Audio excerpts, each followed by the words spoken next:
अस्सलामुअलैकुम रहमतुल्लाहि व बरकातुहू। आज हम पढ़ने लगे chapter 31 opioid analgesics and antagonist. Opioids basically क्या, इनमें क्या आती हैं, नेचुरल ओपियोइड्स होते हैं और सेमी सिंथेटिक अल्कोलाइड्स होते हैं, जो कि ओपियम पॉपी के डेरिवेटिव्स होते हैं। ये हमने पहले पढ़े हुए एंडोजेनस पेप्टाइड्स, ओपियोइड्स वगैरह, एंडोर्फिन, बीटा एंडोर्फिन, इनकैफ्लिन और डाइनोर्फिन वगैरह ये हमने पढ़े हुए हैं, जो कि जो है ना ये क्या करती हैं कि पेन को रिलीव करती हैं, एनाल्जेसिया का काम करती हैं। ठीक है, तो इनके जो रिसेप्टर्स हैं, टोटल 3 तरह के रिसेप्टर्स हैं, म्यू, डेल्टा और जो है ना कैपा रिसेप्टर्स। और इनको जो क्लासीफाई किया गया है वो इनको एगोनिस्ट में डिवाइड किया गया है, मिक्स्ड एगोनिस्ट और एंटागोनिस्ट में। एगोनिस्ट वो होंगे जो रिसेप्टर्स पे जाके एक्ट करेंगे और एनाल्जेसिया कराएंगे और ओपियोइड्स के इफ़ेक्ट को, ओपियोइड्स वाला जो इफ़ेक्ट होता है ना उसको मिमिक कराएंगे। और इसके बाद जो मिक्स्ड एगोनिस्ट एंटागोनिस्ट है, इसमें ऐसी ड्रग्स हैं जो एगोनिस्ट का काम भी करती हैं और एंटागोनिस्ट का भी काम करती हैं। रिसेप्टर्स को एक्टिवेट भी कराएंगे, एंटागोनिस्ट भी कराएंगी, लेकिन यूँ होगा कि लाइक उनकी रेशो होगी, कुछ एगोनिस्ट को ज़्यादा, कुछ की एगोनिस्ट वाली एक्टिविटी ज़्यादा होगी, कुछ की एंटागोनिस्ट की एक्टिविटी। ठीक है, ऐसे इसके बाद एंटागोनिस्ट में नैलोक्सोन, नैल्ट्रोक्सोन और नैल्मिफाइन है। ये एंटागोनिस्ट ओपियोइड ओवरडोजेज के ट्रीटमेंट में जो है दी जाती हैं। अब इसमें spectrum and clinical use, strength of analgesia है। जो इसका मेन यूज़ है ना ये है कि ये एनाल्जेसिक्स होती हैं, एंटी डायरियल होती हैं क्योंकि ये कॉन्स्टिपेशन कराती हैं, और जो है ना एंटी टुसिव होती हैं, ये कफ़ को सप्रेस कराती हैं, इसलिए कफ़ सिरप वगैरह में जो है ना उनके फार्मूला में ये होती हैं ड्रग्स। इसके बाद स्ट्रेंथ ऑफ एनाल्जेसिया, इनकी डिपेंडिंग के कौन सी ड्रग कितना हद तक उसकी इफ़ेक्टिवनेस है, लाइक वो कितना पेन को रिलीव कर रही है, हमने इनको स्ट्रॉन्ग में, मॉडरेट में और ना वीक में डिवाइड किया हुआ है। ठीक है, पोटेंसी पे इनको नहीं डिवाइड किया हुआ है, इनको डिवाइड किया हुआ है हमने इस बेस पे कि कितना ये पेन को रिलीव करती हैं। इसके बाद है जो पार्शियल एगोनिस्ट हैं, कुछ मिक्स्ड एगोनिस्ट और एंटागोनिस्ट में कुछ पार्शियल एगोनिस्ट हैं जो किसी रिसेप्टर पे जाके पार्शियली उसको एक्टिवेट कराती है। उनकी पोटेंसी जो है ना वो जो स्ट्रॉन्ग एगोनिस्ट हैं उनकी फुल एगोनिस्ट की निस्बत ही हमें पता है कि उनकी पोटेंसी कम होती है, वो एनाल्जेसिया वगैरह या इफ़ेक्ट उनका जो है ना कम ही आएगा, चाहे जितनी भी डोज दे दें। अब इसके बाद ratio of agonist to antagonist ratio है, इसमें वही बता दिया कि मिक्स्ड एगोनिस्ट और एंटागोनिस्ट है। अब फार्माकोकाइनेटिक में कुछ खास नहीं है, भी ऑरली दी जाती है, जैसे पीछे एंटी डिप्रेसेंट हमने पढ़ा था, एंटीसाइकोटिक्स पढ़ा था, फर्स्ट पास मेटाबॉलिज्म के थ्रू पास होती हैं, और इसके अलावा पेरेंटली भी दी जाती हैं जो है ना। इसके अलावा इनके जो वो है ना नुकसान ये है कि टेराटोजेनिक के प्लेसेंटल बैरियर को क्रॉस करती हैं और न्यूनेट में फिजिकल डिपेंडेंस क्रॉस करा देती हैं। मेटाबॉलिज्म में, आज मेटाबॉलिज्म में लीवर जो है ना इनको मेटाबोलाइज करता है, इनके मेटाबॉलिज्म होती है, और ग्लूक्रोनाइडेशन के ज़रिए होता है जो इनके मेटाबोलाइट बनते हैं, जिसमें मॉर्फिन 3 ग्लूक्रोनाइड है, वो जो है ना न्यूरो एक्साइटेटरी है। इसके बाद इसका कुछ इनके कुछ ड्रग इंटरेक्शंस होते हैं जो लीवर का जो इंजाइम है ना साइटोक्रोम P2D6, ये वाला इंजाइम, ये क्या कराता है, ये कोडीन को मेटाबोलाइज करता है और ना इसको मेटाबोलाइज करके इसको डीमिथाइलेट करता है, मॉर्फिन में कन्वर्ट कर देता है। इस वजह से जब हम कोडीन देते हैं, कोडीन का जो उसका रिस्पॉन्स आता है, ये इफ़ेक्ट, उसकी जो इफ़ेक्ट आता है तो वो जो है ना वेरी करता है। अब इसके बाद जो है ना अल्कोहल जो है ना इन ड्रग्स को इफ़ेक्ट कर रहा है। जब हम अल्कोहल पीते हैं, अल्कोहल की वजह से इन ड्रग्स की सीरम में कॉन्सेंट्रेशन बढ़ जाती है। ठीक है, अब इसके बाद है कुछ इनके लिए ड्यूरेशन ऑफ एक्शन दिए हुए हैं, उनमें जो याद करने वाला है कि जो है इनका 1 से 2 घंटे तक इफ़ेक्ट रहता है एनाल्जेसिक इफेक्ट, लेकिन 24 आवर्स तक भी रह सकता है। जो बात याद रखने वाले रेमीफेंटेनिल जो है सबसे ज़्यादा शॉर्टेस्ट एक्टिंग है, इसका जो एनाल्जेसिक इफेक्ट होता है वो 10 मिनट्स तक होता है मैक्स। इसके बाद मैकेनिज्म ऑफ एक्शन, इनके जो है ना ओपियोइड्स के ओपियोइड रिसेप्टर्स हैं, हमने पढ़ा गैमा, म्यू है, कैपा है और डेल्टा। ठीक है, ये 3 रिसेप्टर्स हैं। कहाँ पड़े होते हैं, हमारे CNS में भी पड़े होते हैं, पेरिफेरल टिश्यू में भी पड़े होते हैं। जो पाथवे जा रहा है ये जो असेंडिंग पाथवे है, इसमें जो है ना पड़े होते हैं, जो ये पेन ट्रांसमिशन पाथवे है इसमें पड़े होते हैं डोर्सल कॉलम में। इसके बाद जो डिसेंडिंग पाथवेज होते हैं उनमें पड़े होते हैं मेडुला वगैरह में, जो पाथवेज जो है ना डिसेंड कर रहे होते हैं उनमें पड़े होते हैं। ठीक है, अब इनका ये है कि इनके 3 रिसेप्टर्स हैं।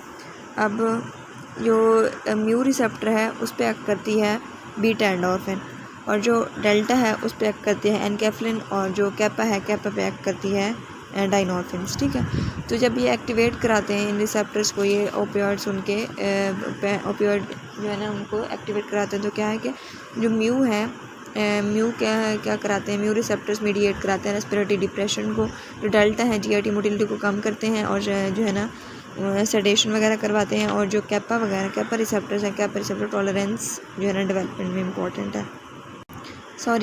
कैपा रिसेप्टर जो है जीआईटी मोटिलिटी को कम करते हैं और इनका सेडेटरी एक्शन होता है, जबकि डेल्टा वाले जो कि एक्ट कर रहे थे इनकेफ्लिन्स के थ्रू, वो जो है ना उसको कराते हैं टॉलरेंस डेवलपमेंट में इंपॉर्टेंट रोल प्ले करते हैं। ORL1 है, ये एक प्रोनोसिसेप्टर स्टिमुलाई है।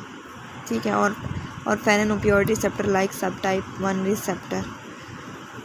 ये इसके बाद जो है ना ओपियोइड पेप्टाइड्स मैंने बता दिए कि बीटा एंडोर्फिन, कैफ्लिन और डाइनोर्फिन्स वगैरह हैं। ठीक है, ये सेंसाइज कहाँ होती है, सेल बॉडी में सेंसाइज होती है और रिलीज़ हो जाती हैं नर्व एंडिंग में। ठीक है, इन पे कोरस्पॉन्डिंग जो है ना ये रिसेप्टर्स पे जाके एक्ट करती हैं, मेडला में भी पड़े होते हैं, जीआईटी में भी पड़े होते हैं इनके रिसेप्टर्स। रिसेप्टर मैकेनिज्म में क्या है कि ये साइनेप्टिक एक्टिविटी इन्होंने कम करानी होती है। अब इसके लिए आपको याद होना चाहिए आपको, मतलब हमने जो पढ़ा था एनाल्जेसिया सिस्टम पढ़ा था हमने सेकेंड ईयर में, तो उसमें जो हमने पढ़ा था कि जो है ना उसमें पेन ट्रांसमिशन को वेरियस स्टेप्स से ब्लॉक करते हैं, वो ओपियोइड्स करती हैं। तो इससे पहले ये पता होना चाहिए कि जो पेन ट्रांसमिशन है, पेन सिग्नल्स की ट्रांसमिशन, उनमें कौन कौन से न्यूरोट्रांसमीटर इन्वॉल्व होते हैं। उसमें ग्लूटामेट होता है और सब्सटेंस पी होता है। जो ग्लूटामेट होता है वो अपने रिसेप्टर्स पे एक्ट करता है NMDA और एम्पर रिसेप्टर्स पे, हमने पहले बात पढ़ी हुई है। ठीक है, और जो सब्सटेंस पी है वो न्यूरोकाइनिन रिसेप्टर्स पे एक्ट करता है NK1 पे, और जो है ना फिर अपने आगे इफेक्ट्स देता है कि नाइट्रिक ऑक्साइड की सिंथेसिस करवाता है, NMDA रिसेप्टर्स को एक्टिवेट कराता है, तो वो आगे फर्दर इसके इफ़ेक्ट हो जाते हैं। तो बात ये थी कि ग्लूटामेट की रिलीज़ को या ट्रांसमिशन को हमने इनहिबिट करना है, सब्सटेंस पी को भी रिलीज़ को इनहिबिट करना है, या फिर उसको रिसेप्टर्स पे एक्ट नहीं करने देना, क्योंकि हमने एनाल्जेसिया कराना है। तो क्या होता है कि ये जो हैं ये ओपियोइड रिसेप्टर्स ये हैं ये कपल रिसेप्टर्स हैं, और ये एडिनाइलिन या तो एडिनाइलिन साइक्लेज को इनहिबिट कर देते हैं या फिर फॉस्फोलाइपेज C को एक्टिवेट कराते हैं। तो क्या है कि ये जो NMDA रिसेप्टर्स हैं उस पर जाके बाइंड करते हैं, लेकिन एडिनाइलिन साइक्लेज आगे इनहिबिट हो जाएगा, तो जिसकी वजह से जो है ना ग्लूटामेट की जो रिलीज़ होगा वो इनहिबिट हो जाएगा। इसके बाद ये है कि जो सब्सटेंस पी पे न्यूरोकाइनिन रिसेप्टर्स हैं उनको भी ब्लॉक करते हैं, ताकि जो है ना सब्सटेंस पी भी ना रिलीज़ हो। तो इस तरह ये जो है ना एनाल्जेसिया करा देते हैं इन दोनों जो ट्रांसमीटर्स हैं इनके रिलीज़ को ब्लॉक करके। इसके अलावा जो है ना ये कैसे करते हैं, आयोनिक मैकेनिज्म में ये है कि जब पोस्ट सिनेप्टिक लेवल होता है ना, पोस्ट सिनेप्टिक न्यूरोनल मेम्ब्रेन, उस पर ये जो है पोटेशियम चैनल्स की ओपनिंग कराते हैं, इसकी वजह से हाइपरपोलराइजेशन होती है मेम्ब्रेन की। जबकि प्री सिनेप्टिक लेवल पे क्या है, कैल्शियम चैनल्स को क्लोज कराते हैं, जिसकी वजह से कैल्शियम ज़्यादा जो है ना अंदर नहीं आती, और हमारा एक तरह से में जो रिलीज़ है न्यूरोट्रांसमीटर वो जो है ना इनहिबिट हो जाता है। तो कौन कौन से न्यूरोट्रांसमीटर यहाँ पे बताए मैं, सब्सटेंस पी और ग्लूटामेट मेन है, इसके अलावा एसिटाइलकोलिन, नॉरएपिनेफ्रिन और सेरोटोनिन भी हैं। इसके बाद जो है ना इसके एक्यूट इफेक्ट्स में आ जाए तो इसमें एनाल्जेसिया कराती है, मैंने बताया एंटी डायरियल है, एंटीटोसिव, ये मेन है इनका जो है ना इफेक्ट। एनाल्जेसिया में ये मोस्ट पावरफुल ड्रग्स हैं जो एनाल्जेसिया के, जितनी भी ड्रग्स हैं ना उन सब में सबसे ज़्यादा एनाल्जेसिया यही कराती है, एक्यूट एनाल्जेसिया। ठीक है, एक्यूटली पेन को रिलीव करती हैं। अब जो है ना जो स्ट्रॉन्ग एगोनिस्ट हैं, जैसे जिनकी मॉर्फिन और मेथाडोन वगैरह हो गए, उनका क्या होता है कि उनका फुल इफेक्ट होगा, जबकि जो एगोनिस्ट और एंटागोनिस्ट ड्रग्स हैं वो क्या कराती हैं, वो एगोनिस्ट के तौर पे भी काम करेंगे, किसी रिसेप्टर पे एगोनिस्ट का काम करेंगे, किसी रिसेप्टर पे एंटागोनिस्ट का काम करेंगे। और ये क्या कराती हैं, ये चूँकि एनाल्जेसिक एक्शन को एंटागोनाइज कर रही हैं, इस वजह से इनको जो फुल एगोनिस्ट हैं उनके साथ नहीं देना होता, क्योंकि इनका जो है ना इफ़ेक्ट ये एक तो ये एंड जो हम देंगे ना उसका इफ़ेक्ट तो एनाल्जेसिया के लिए दे रहे हैं ना, तो उस इफ़ेक्ट को एंटागोनाइज कर देंगे, ये एंटी एनाल्जेसिक्स हैं। ठीक है, जी मिक्स्ड एगोनिस्ट एंटागोनिस्ट, क्योंकि उस रिसेप्टर्स को ही एंटागोनिस्ट का काम कर रही हैं तो रिसेप्टर को ब्लॉक कर देंगे। ठीक है, इसके बाद जो कोडीन और हाइड्रोकोडोन ऑक्सीकोडोन है ये पार्शियल एगोनिस्ट है। इन पार्शियल एगोनिस्ट को क्रॉनिक सेटिंग में और मॉडरेट पेन को रिलीव करने के लिए एनसेड्स के साथ मिला के दिया जाता है, क्योंकि एनसेड्स और एसिटामिनोफेन क्या है कि ये भी जो है ना पेन को कम कराते हैं, इस वजह से इनको कंबाइन करके दिया जाता है। और प्रोपोक्सिफेन हमने पढ़ा हुआ कि वेरी वीक है, सबसे ज़्यादा वीक यही है। और इसके बाद सेडेशन और यूफोरिया है इनके इफ़ेक्ट में, तो ये पेशेंट को सुला देती हैं और यूफोरिया प्रोड्यूस कराती हैं। ठीक है, और अगर ये इफ़ेक्ट ज़्यादा बढ़ जाए तो ये सुपर स्टेट में या कोमाटोज स्टेट में पेशेंट चला जाता है। इसके बाद रेस्पिरेटरी डिप्रेशन क्यों है? क्योंकि मेडल्ला में रेस्पिरेटरी सेंटर को डिप्रेस कराती हैं। और दूसरा ये है कि जो है ना ये कार्बन डाइऑक्साइड की जो रिस्पॉन्सिवनेस होती है, हमारे रेस्पिरेटरी सेंटर रिस्पॉन्ड करता है ना कार्बन डाइऑक्साइड की कॉन्सेंट्रेशन को, तो उसकी रिस्पॉन्सिवनेस को डिक्रीज़ कर देती हैं, जिसकी वजह से क्या होता है कि जब PCO2 प्लाज्मा में बढ़ जाता है तो सेरिब्रोवास्कुलर डायलेशन होती है, सेरिब्रल फ्लो बढ़ जाता है। इस वजह से जिन पेशेंट हेड इंजरीज वाले पेशेंट तो उनमें ये कॉन्ट्राइंडिकेट होता है, उनमें इन्हें नहीं देनी होती। ठीक है, इसके बाद एंटीटूसिव एक्शन है, सप्रेशन ऑफ कफ, ये मैंने पहले ही बताया था कि कफ रिफ्लेक्स को सप्रेस करती हैं। नोज़िया और वोमिटिंग है, ये भी जो है ना ये किसके ज़रिए होंगे? CT ज़ोन को एक्टिवेशन की वजह से होंगे। GIT इफेक्ट्स में कॉन्स्टिपेशन है, मोटिलिटी वगैरह को कम करती हैं। और किस रिसेप्टर के थ्रू हो रही थी ये? कैपा रिसेप्टर्स के थ्रू हो रही थी ये, इस वजह से इनको एंटी डायरल एजेंट्स के तौर पे यूज़ करते हैं। स्मूथ मसल्स में क्या है कि जो है विद द एक्सेप्शन ऑफ मेप्रिडीन, ये बात याद रखनी है, मेप्रिडीन के अलावा जो है ना ये स्मूथ मसल की कॉन्ट्रैक्शन कराती है और मियोसिस भी कराती है। स्मूथ मसल की कॉन्ट्रैक्शन कराती है, इस वजह से बिलियरी कोलिक या फिर ना स्पाज्म करा देती हैं। स्फिंक्टर की टोन और यूरिट्रल टोन इन सब को बढ़ा देती हैं। ठीक है, इस वजह से अगर यूटेराइन टोन को जो है ना इंक्रीज़ करें तो जो लेबर है वो प्रोलॉन्ग हो जाती है। ठीक है, मियोसिस में भी पिपेरी कॉन्स्ट्रिक्शन कराती हैं सिवाय मेप्रिडीन के। ठीक है, और ये मियोसिस है, इसको रिवर्स कैसे करेंगे? हम नैलोक्सोन देंगे जो कि ओपियोइड एंटागोनिस्ट, या फिर एट्रोपिन दे देंगे जो कि क्या है एंटी मस्कैरिनिक है। अब मिसलेनियस में ये है कि जो इसमें इनमें इफेक्ट्स हैं उसमें स्पेशली मॉर्फिन क्या कराती है? क्यूटेनियस वेसल्स की डायलेशन कराती है क्यूटेनियस वेसल की, इसकी वजह से फ्लशिंग वाले इफेक्ट आते हैं। और प्रोराइटस मतलब इचिंग वगैरह होती है हिस्टामिन रिलीज वगैरह की वजह से। इसके अलावा ये ADH को जो है ना ADH और प्रोलैक्टिन को रिलीज़ को इंक्रीज़ करती हैं, जबकि LH के रिलीज़ को इनहिबिट करती हैं। और ये है कि एड्रेनल इनसफिशिएंसी वगैरह हाइपोथायराइडिज्म में जाती है, कोई खास नहीं है। क्रॉनिक इफेक्ट्स में टॉलरेंस और डिपेंडेंस है और हाइपरएल्जीजिया है। जो टॉलरेंस है ना, टॉलरेंस सारे जितने भी इफेक्ट्स हैं इन सब के लिए पेशेंट टॉलरेट हो जाते हैं सिवाय मियोसिस और कॉन्स्टिपेशन के। और मियोसिस और कॉन्स्टिपेशन में ये भी हमने पढ़ा था कि मेप्रिडीन के अलावा बाकी सारी ड्रग्स जो है ना ओपियोइड्स कॉन्स्टिपेशन और मियोसिस कराती हैं। ठीक है, अब ये है कि इसको हम टॉलरेंस अगर डेवलप हो गया तो हम इसको एंटागोनाइज कैसे कर सकते हैं? हम क्या करेंगे, जो NMDA रिसेप्टर जिन पे आके ओपियोइड्स एक्टिव कर रही हैं उनको हम ब्लॉक कर देंगे, या फिर ना हम डेल्टा रिसेप्टर एंटागोनिस्ट दे देंगे। ठीक है, क्योंकि डेल्टा रिसेप्टर क्या करा रहे थे? टॉलरेंस डेवलप करा रहे थे, तो डेल्टा रिसेप्टर एंटागोनिस्ट देंगे। ये इन दो एंटागोनिस्ट दे के हम जो है टॉलरेंस को क्या करते हैं? ठीक कर सकते हैं। इसके अलावा इनका एक ये एडवर्स इफेक्ट होता है कि ये जो है ना आपस में डिफरेंट ओपियोइड्स के दरमियान क्रॉस टॉलरेंस भी होती है। ठीक है, अब इस वजह से जो कैंसर पेशेंट्स होते हैं ना उनमें एनाल्जेसिया को जो है ना हमने मेंटेन करना होता है, इसलिए हम ना ओपियोइड रोटेशन करते हैं। लाइक एक ओपियोइड दे दी, फिर जो है ना उसको चेंज कर दिया, फिर दूसरी ओपियोइड दे दी, फिर दूसरी, इस तरह जो है ना चेंज करते रहते ताकि उनके दरमियान क्रॉस टॉलरेंस ना डेवलप हो। डिपेंडेंस में ये है कि फ़िज़िकल डिपेंडेंस इनका होता है कि जब क्रॉनिकली यूज़ करते हैं फिजिकली डिपेंडेंट हो जाते हैं, और फिर जब पेशेंट छोड़ेगा तो उसको एब्स्टिनेंस सिंड्रोम या विड्रॉल सिम्टम्स आएंगे, लाइक डिजीनेस होगी उसको, डिजीनेस नहीं, एंग्जाइटी वगैरह होगी, उसको डायरिया होगा, क्योंकि ये क्या है एंटी डायरियल है, तो डायरिया हो जाएगा जब छोड़ेगा बंदा।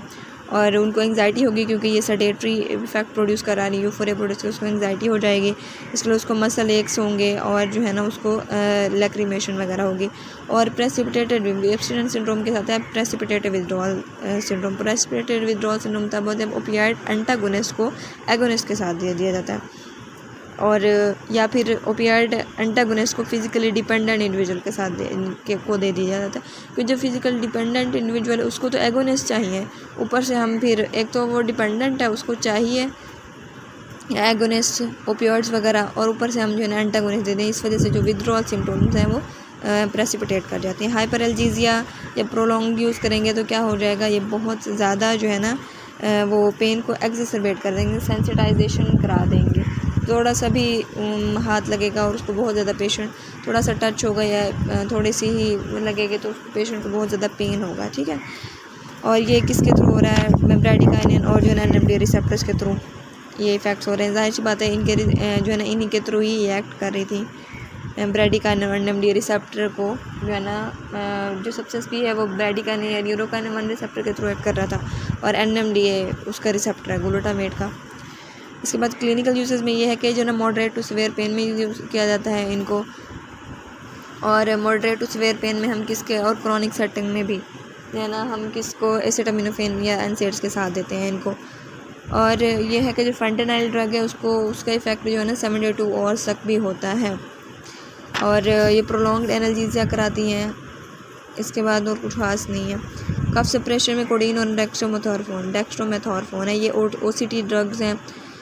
ओटीसी ड्रग्स का ये मतलब होता है कि डॉक्टर को प्रिस्क्राइब करने की ज़रूरत नहीं पड़ती और पेशेंट जो है ना खुद ही जाके ले लेता है कि मुझे कफ हो रही है तो मैं कोडीन और डेक्स्ट्रोमेथोर्फोन के सिरप ले लूँ या टैबलेट्स, ज़्यादातर सिरप ही होते हैं, कफ सिरप, ठीक है। और डेक्स्ट्रोमेथोर्फोन जब ज़्यादा हो जाएगी, लार्ज डोजेज इसके लेंगे तो क्या होगा कि हेलुसिनेशन, कॉन्फिडेंस वगैरह और कोमा वगैरह ज़्यादा इफ़ेक्ट आ जाएंगे। जो हमने इधर ही पढ़े थे तकरीबन मिलते जुलते इफ़ेक्ट ही हैं। अब इसके बाद जो है ना डायरिया ट्रीटमेंट में डाइफेनॉक्सिलेट और लोप्रामाइड है, ये ओपियोइड एगोनिस्ट हैं, तो ये हम देते हैं डायरिया क्योंकि एंटी डायरियल है ना, कॉन्स्टिपेशन करा रही होती है। एक्यूट पल्मोनरी एडीमा में मॉर्फिन दी जाती है, पैरेंटरली दी जाती है और एनेस्थीसिया में भी ओपियोइड्स यूज़ की जाती हैं। हमने पढ़ा था कि बैलेंस एनेस्थीसिया में एडजंक्टिव्स के तौर पर दी जाती हैं ड्रग्स।